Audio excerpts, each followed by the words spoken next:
The air over Virelia 9 shimmered with static and the scent of plasma ash. Blackened steel ribs of fallen structures jutted into the sky like the skeleton of a dead god, and Kale Draven moved through them in silence. Rifle low. Breath held. The Terran Myriad Accord had collapsed 2 days ago, and this outer colony, once a neutral ground, had become a kill zone. His tactical display flickered. Power cells at 32%. Biosuit integrity stable. Heart rate elevated but manageable. He could hear the high-pitched whine of distant anti-grav engines, but this sector had been listed as abandoned. Still, Kyle kept his stance loose and his eyes scanning senses attuned to that off-tempo rhythm the battlefield always played. Then he heard it. Not the whir of drones or crunch of enemy boots. This was a pulse. Rhythmic, mechanical, weak but deliberate. He rounded a jagged support pillar and froze. It sat half-submerged in melted slag, a Thalori stasis pod. Faintly glowing shield cracked, pulse fading. Inside was a figure curled, breathing slow, violet skin bruised and laced with dried blood. Red hair floated weightlessly around her head, barely visible through the cracked polyglass. She looked wrong here. Too beautiful for this graveyard. His fingers hovered over his comm. Protocol was clear, report. Alien tech await extraction. Do not engage. But something in her stillness, an almost defiant peace, snagged his chest. He stepped closer, brushing soot from the pod's front panel. The biometric display flickered, then died. Her eyes fluttered open. Green, bright, terrified. Then something else. Recognition. No. A glint of relief. No. It was deeper, older, like she knew him before she knew herself. Kale dropped to a crouch and pried open the control access. The panel resisted. He glanced around, no movement. No drones. Still time. Damn it, he muttered, unholstering his vibro knife. 3 sparks. A hiss. Then a whine of decompressing air. The pod's front collapsed, open steam rising. Her body tumbled forward into his arms, unnaturally light. She flinched as his fingers touched the nape of her neck, her skin cool like marble yet pulsing with faint heat. She was whispering something in Thaloric. He didn't understand the words, but the desperation was universal. Easy, he murmured, voice soft through the helmet speaker. I've got you. Her hand, slender, clawed, trembling, gripped his forearm with surprising strength. As he lifted her into his arms, something passed between them. Not a thought, not a word, a sensation. Warmth, trust. Ridiculous, he told himself. The battlefield fried nerves. Adrenaline hallucinated safety where there was none. Still, he carried her. Behind him, the pod finally sparked and died. It took Kale 20 minutes to find shelter in the old comms relay tower, a concrete husk with partial roof integrity. He sealed the perimeter and laid her down on the remains of a recliner chair, placing a heat emitter beside her and checking her vitals. Thalori. Female. Early adult phase. No implants, no combat gear. Just the remains of ceremonial garb, diplomatic maybe. Her breathing was shallow but steady now. She stirred, eyes blinking open again, then flicked down to her torn uniform. Her voice came slow, accented. You. Terran. He nodded. Kale Draven. Corporal. United Colonial Infantry. She took a shaky breath. Saren, Valis. Thalori envoy. Left, behind. By your people. A bitter smile ghosted her lips. By my synod. Kale leaned back on his heels, letting that settle between them. A Thalori envoy, abandoned in a kill zone, left to die. You're lucky I found you. Or unlucky, she countered, one brow raised. Kale chuckled, despite himself. You always this ungrateful to your rescuers. Saren closed her eyes again. Only the ones who smell like burnt synth oil and self-righteousness. He grinned. So all humans then. She didn't reply. Her breathing evened out. Kale exhaled slowly, the tension draining from his shoulders. Something about her sarcasm felt grounding. Like they'd already survived something together. He didn't fully understand why he saved her. Orders be damned. Maybe it was the battlefield, or maybe it was the way her voice cracked when she spoke his name for the first time. Night fell, bringing acid rain and drizzles. The relay tower's shielding groaned but held. Kale gave Saren a ration bar and half a canteen of purified water. She nibbled the former like it was raw poison, then downed the latter in one go. Terran food is tragic, she muttered. He raised an eyebrow. You're welcome. I didn't say it wasn't life-saving, just sad. He leaned against a broken console, watching her with quiet curiosity. Why were you really here? This colony was neutral ground. Her gaze turned distant. The Accord wanted a Thalary envoy present. Our Synod agreed for optics. Then the Accord collapsed, and my extraction shuttle never arrived. Kale didn't ask if that had been an accident or a decision. Her expression answered that clearly. They sat in silence for a while. Only the sound of rain on steel and the distant thrum of an occasional dropship. The war had moved on, but here in this forgotten shell, two enemies shared warmth breath and the faintest glimmer of something unexpected. When Kale stood to check the perimeter, Seren reached for his wrist. Her fingers trembled. "Don't leave me alone." He didn't. He took her hand instead, cool and smooth, the pads lined with faint glowing filigree, and curled it gently in his. Neither of them spoke again until dawn. The ruins stretched out before them in layers of jagged stone and twisted alloys, a monochrome maze beneath a sky the color of smoke. Kale moved first. Rifle-shouldered, senses sharp, Seren followed close behind, one arm pressed to her side, where fractured tissue still pulsed with pain. Her gait was uneven but determined, her breath shallow but no longer faltering. The relay tower was no longer safe. Scouting drones had passed overhead during the night, sweeping low in search of survivors, and Kale knew the scent of heat signatures could linger in ash for hours. They would need distance. The nearest subsurface tram station lay to the southeast, 3 clicks of open debris, fractured metal bridges, and sniper-ideal sightlines. The woman behind him, alien by all Terran standards, left footprints like feathers. Her movement was precise, not military, but instinctual, built for stealth, for negotiation perhaps. She navigated the field of wreckage, not like a guest in a strange world, but as if her body read its history in every shattered corner. She didn't speak, didn't slow. She only watched him steadily, curiously, as though his very existence unsettled some inner rhythm she didn't know she had. At the edge of a collapsed power relay, Kale paused to examine a vertical shaft leading down into a subway utility tunnel. He dropped first his boots, striking hard concrete below. When he reached up, she was already descending, her fingers sliding over the scorched ladder like she was born to shadows. He caught her elbow anyway, just before her feet landed. She didn't flinch this time. In fact, her gaze lingered on the spot where his hand touched her, just long enough to notice. Then it moved away. The tunnels were stale and damp, lined with rotting insulation foam and the ghostly flicker of failed LEDs. Kale activated his suit's lumen pulse, casting pale gold light across the walls. Seren blinked once and walked into the glow without hesitation. Behind her, Kale noticed she no longer held her arms tight to her ribs. Her posture had straightened, her stride lengthened. She trusted him now, at least enough to follow him deeper into Terran infrastructure. Near the rusted control access of a tram bay, they paused for rest. Kale handed her a nutrient gel pack. She sipped it slowly this time, nose wrinkling at the artificial sweetness. Her fingers, when they brushed his, were warmer now, stronger. When she sat, she did not curl into herself as she had before. Instead, her eyes traced the curving architecture, her head tilted with the elegance of someone cataloging design with silent judgment. In a broken control mirror, her reflection was clear. The once pristine red of her hair now framed a face streaked with soot eyes, too lucid for someone who should be dead. Kale crouched beside her and adjusted the compression bandage on her side. The wound had stopped seeping, but discoloration spread across the edges in faint bioluminescent hues. Her physiology was stabilizing just barely. Her breath hitched once as he tightened the wrap, but she didn't pull away. Instead, her gaze found his, and for the first time since he'd pulled her from that pod, there was no mask of authority in her eyes.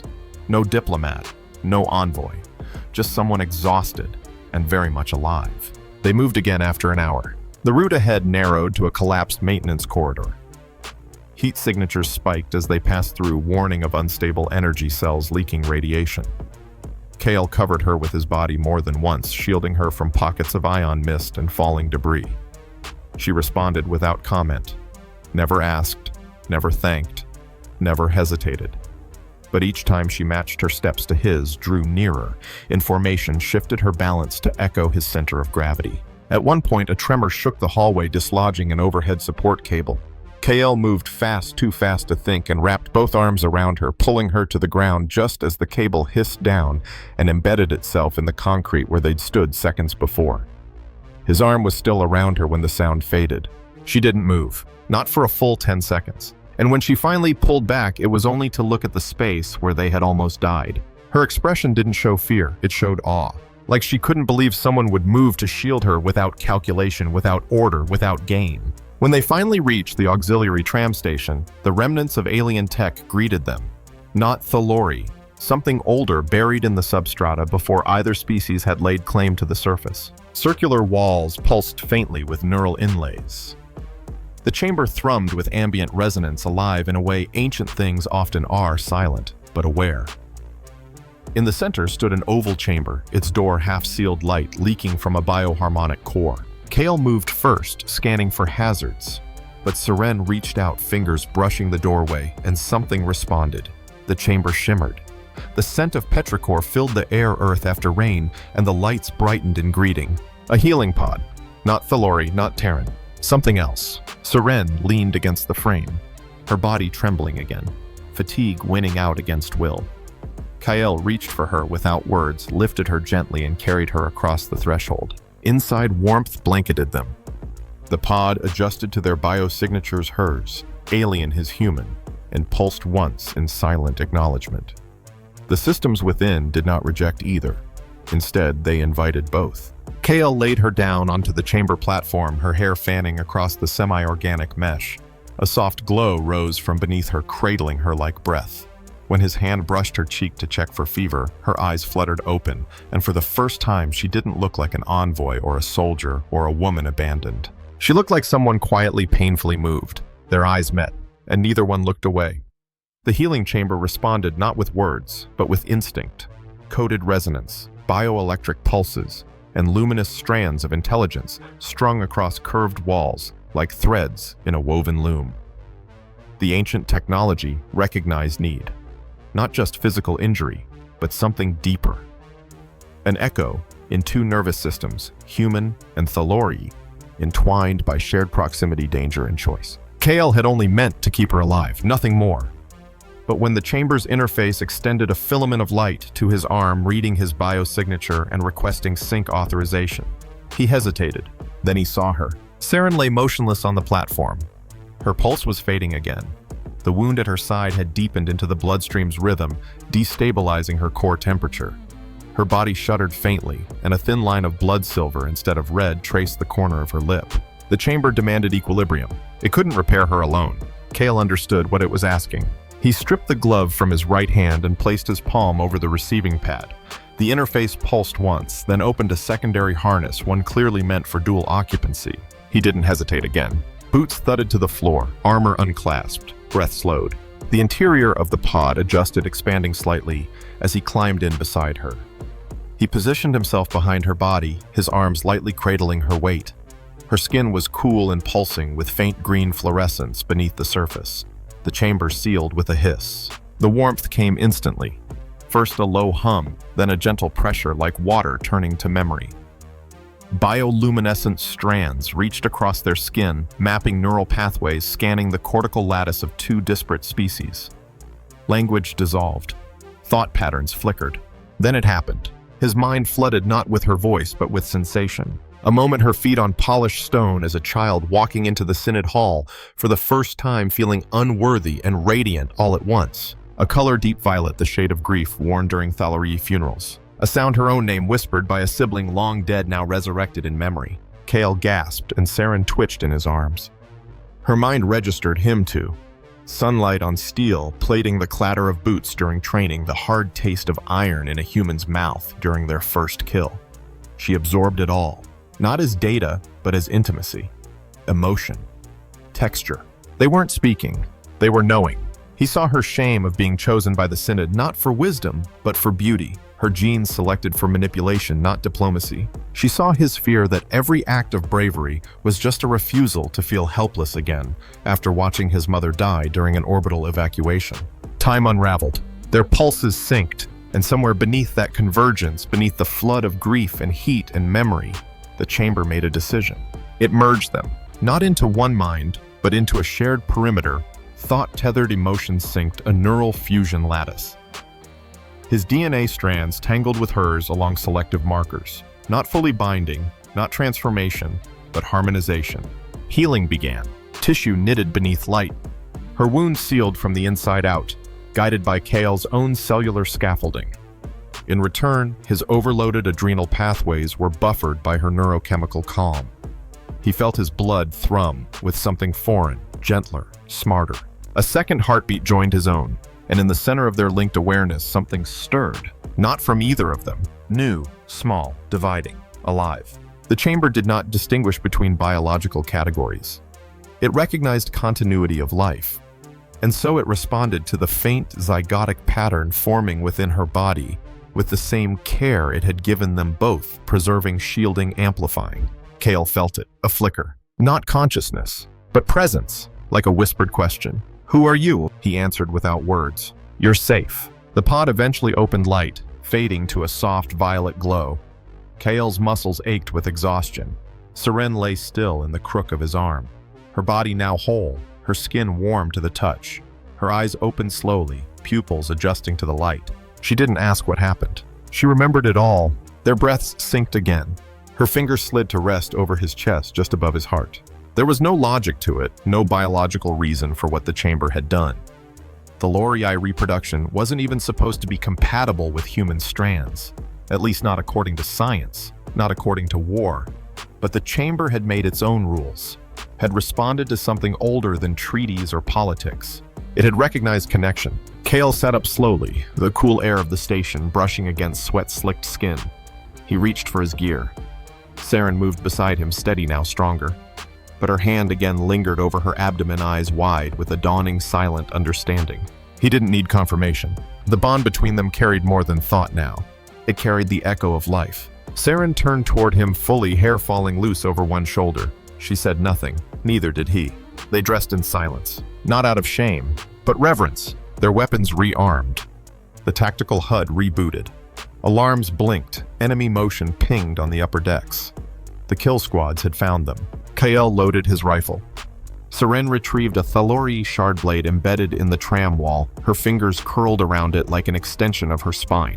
They stood together before the blast doors side by side. For the first time, they felt no separation. When the blast doors ruptured, it was not chaos that followed, it was orchestration. Kale moved first, sweeping left with his plasma rifle, but Seren's body shifted in perfect rhythm beside him. Blade raised high, catching the light in a violet arc. The enemy entered in formation, 4 shadows in black armor, masked and silent, moving as one. But Kale and Seren moved as something else entirely. The neural tether forged in the healing chamber had not dissolved. If anything, it had strengthened. Their thoughts overlapped in layers, not words, but intent, emotion, instinct. Kale turned his sights before his eyes confirmed danger, because he could feel her tension, sense her inhale before she struck. And she moved not as an individual warrior, but as someone who could taste his adrenaline, track his line of fire, and anchor it with her own. A plasma bolt screamed toward them. Kyle sidestepped. Seren was already lunging forward, blade sweeping through the air. Her movement was impossibly precise. Her blade cut through the thigh actuator of the nearest enemy, dropping him to one knee. Kale's shot followed half a heartbeat later, severing the exposed cranial module. The enemy slumped. One down. The others advanced, but the rhythm had broken. Seren twisted beneath a barrage of electro darts, her body sliding along the floor like water-made flesh. Kale dove after her, grabbing the lower edge of her tunic to yank her behind a console. They exchanged no words. They didn't need to. Their shared awareness extended beyond the room. Sensors in Kale's suit, once sluggish from damage, now recalibrated with new data. Seren's ambient field emissions aligned with his targeting interface, correcting his angles in real time. Her biology was no longer foreign to him.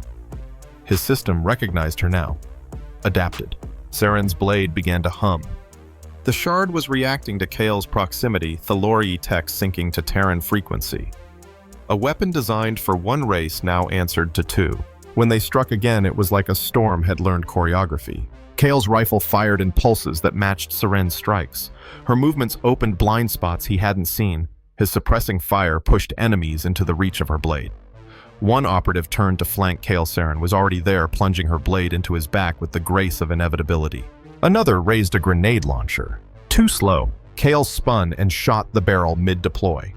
The explosion backfired, blowing the operative into the far wall in a spray of flickering shards. Then silence. The last attacker stood breathing hard, blade lowered, stance shaken.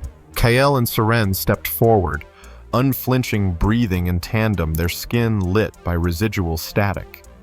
The enemy lowered his weapon. A choice. A surrender. Then he vanished, personal evac field flaring white-hot. The battle was over, but something inside them had just begun. Kael leaned against a support beam, breath finally hitching. The room stank of ozone and scorched synthetic cloth. Seren sat nearby, her back to a cracked pillar blade still in hand. Her eyes closed, but her thoughts didn't fade. They lingered in the bond. The tether was no longer just sensory, it was emotional.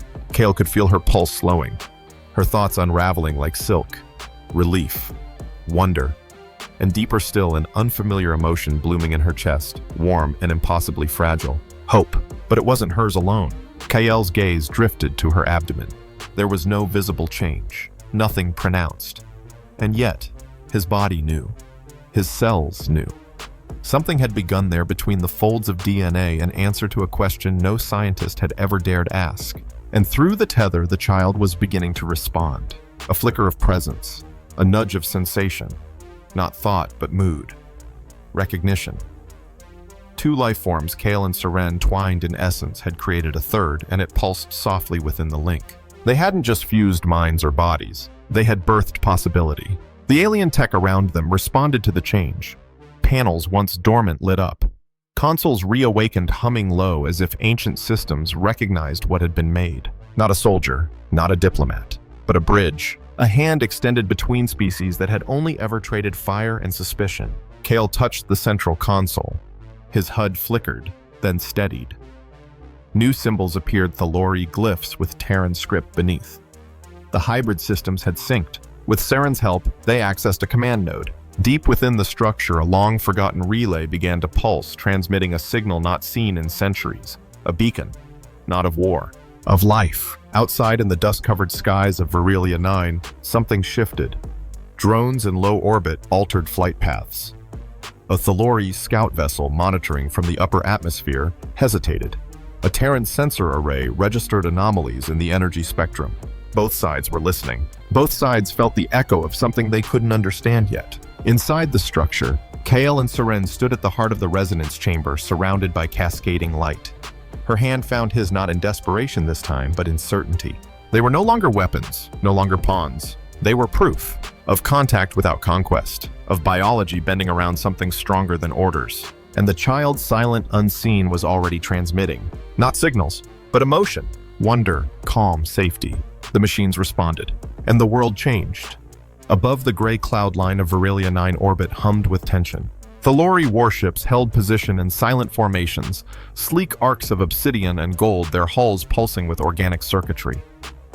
On the opposite side of the planet, Terran cruisers hovered with angular menace weapon arrays, armed fusion cores burning low and dangerous. Between them, the wreckage of failed diplomacy, the debris of half-built outposts, and a silence that had begun to sound like a countdown.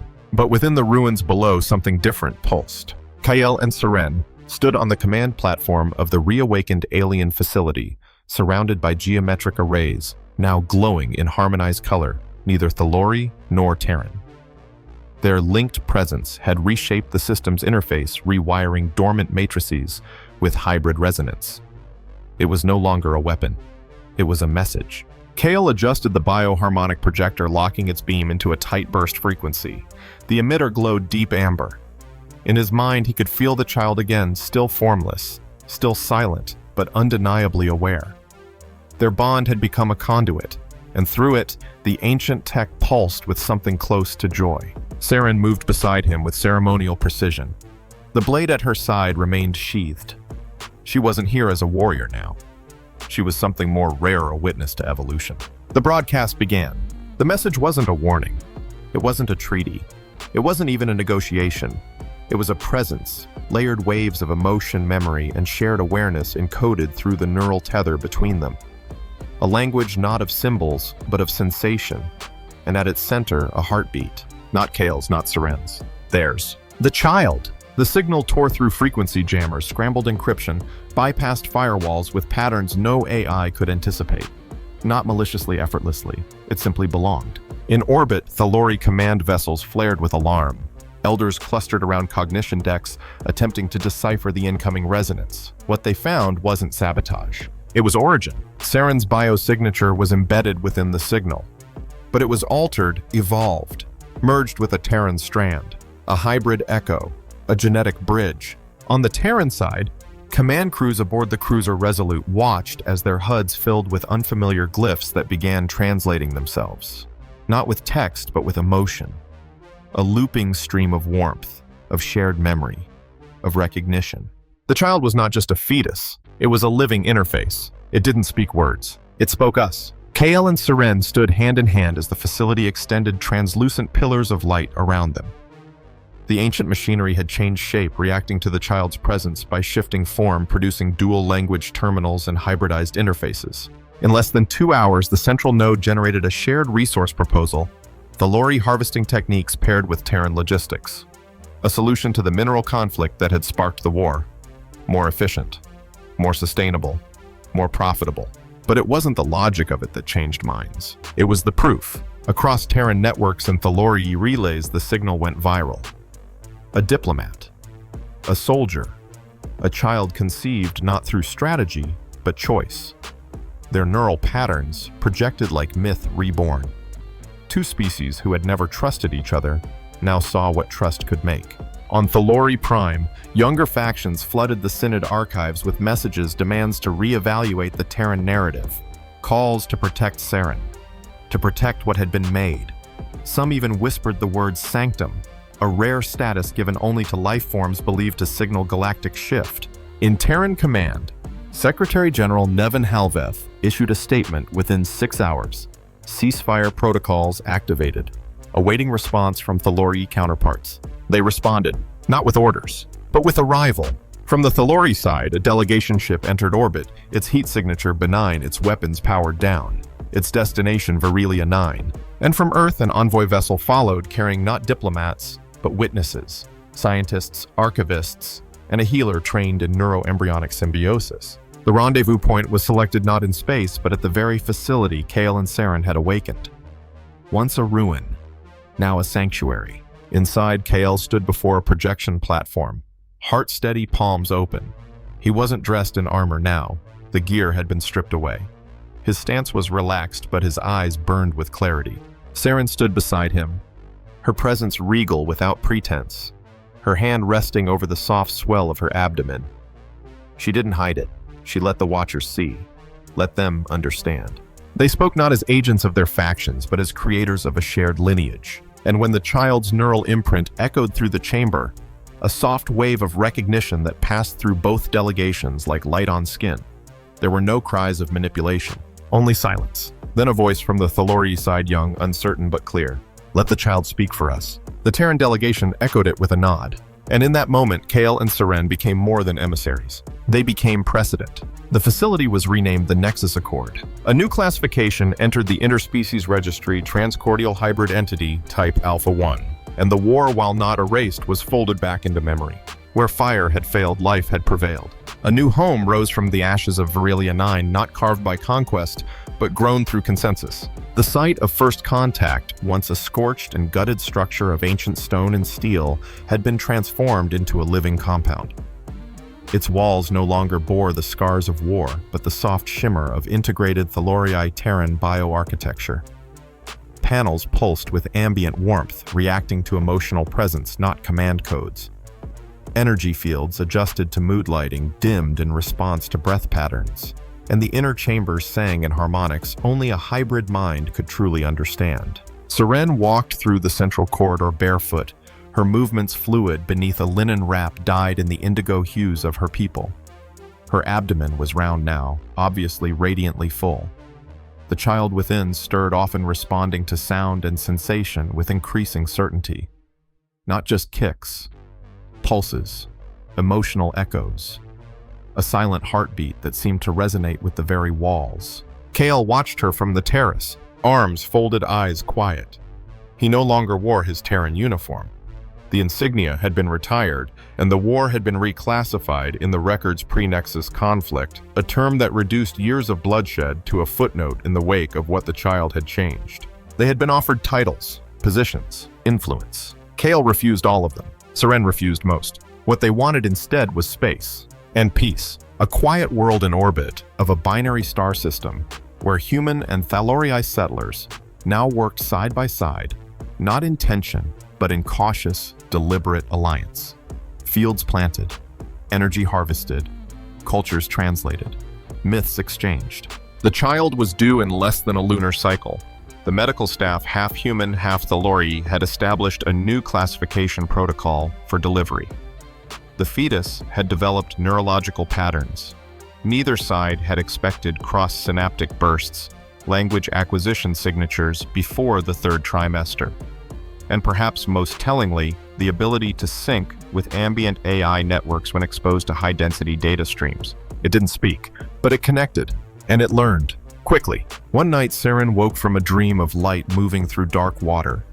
She walked barefoot onto the observation deck where the sky spilled in endless rivers of stars. Kale joined her minutes later, wordless, wrapping a blanket around her shoulders from behind.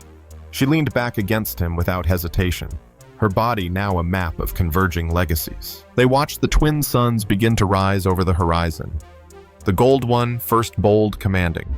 Then the softer blue glow beside it, painting gentle hues across the clouds. Kale's hand moved to her stomach, fingers resting where the movement was strongest. They didn't need to speak, but in the silence that followed, he did. Not for ceremony, for truth. Because what had begun as a battlefield rescue had become a fault line in evolution. A choice made under fire had opened the door to a future not defined by treaties or weapons, but intimacy. Shared pain, shared defiance, shared creation. He murmured her name, and she answered with his. Their bond, once forged in desperation, now pulsed with something unbreakable. Not just love. Legacy. 1 week later, the child was born.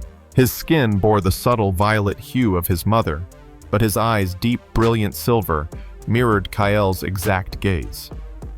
His breath echoed through the chamber like a first wave washing against stone. The medics paused. The systems flickered. And the moment he cried, a dozen dormant terminals lit up in tandem across the compound. Not by command, by resonance. He had arrived, and the world would never be the same again. From the ruins of war to the pulse of new life, the story of Kael Draven and Seren Valis unfolded not as a grand strategy, but as a sequence of deeply human moments, acts of defiance, trust, and ultimately, love. In a world built on protocols and conflict, they chose something simpler and infinitely more dangerous: connection. Their union defied biology doctrine and centuries of suspicion. It awakened dormant technologies, rewrote diplomatic history, and brought forth a child whose very existence reshaped the galaxy's understanding of compatibility, not just between species, but between minds, between hearts. What began as a mission of manipulation became a journey of transformation, and through them, a single heartbeat became the sound of a new accord. Thanks for joining us on this 6-part journey through war trust and biological destiny. If this story resonated with you or sparked ideas about future alliances, identity, or what it means to build something truly new, let us know in the comments. And don't forget to like, subscribe, and ring the bell so you never miss another immersive sci-fi narrative here on the channel. This is HFY, where humanity doesn't just survive, we connect. Until next time, stay curious.